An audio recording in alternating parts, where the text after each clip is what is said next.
there'd be no summer or winter. There you go. So the ball is just like planet Earth. The faster it spins, the more stable it is. But what happens if it slows down? Let's see. That's lots of wobble. And, ooh, I lose control. So that's just like the Earth. When it's spinning very fast, it's very stable. But as it slows down, it loses stability and starts to wobble like crazy. Ever since the great collision that formed the moon, the Earth has been tilted, spinning at a constant angle of 23 degrees.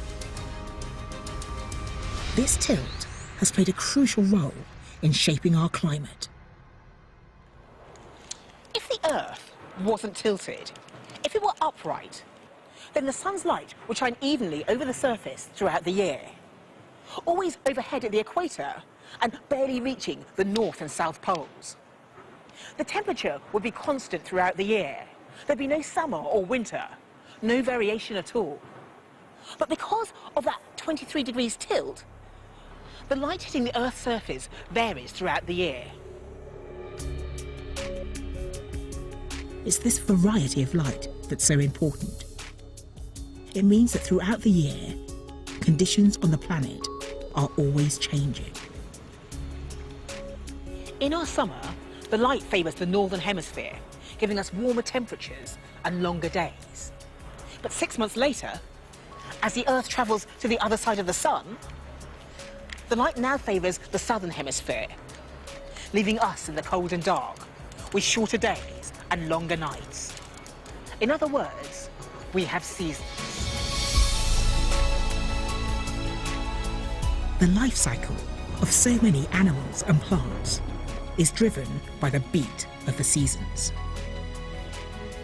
A burst of life in spring, balmy days of summer, migration in autumn, a fight for survival in winter. But the Earth only stays at this 23-degree tilt because of the moon's stabilizing effect. As the moon keeps drifting away, the angle of the tilt will change. And over time, the Earth will wobble. And what will happen then? It's possible we'll go the same way as Mars. Mars, our planetary neighbour.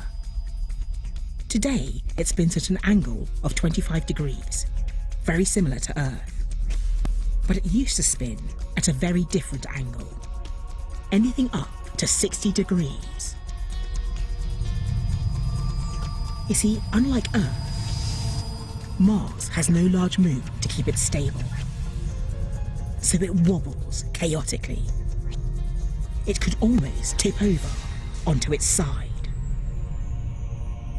We may suffer the same fate if our moon moves just that 10% further away.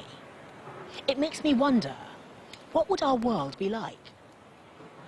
Probably very wet. If the Earth tipped over and spun on its side, then for 3 months of every year, the poles would be exposed to direct, unrelenting sunshine. Pretty quickly, the ice caps would melt, and a huge amount of fresh water would flood the world's oceans. Sea levels would rise by more than 60 meters. Every coastal city in the world would be gone. And inland areas that survived would be transformed. Las Vegas is dark and very cold. It's -20.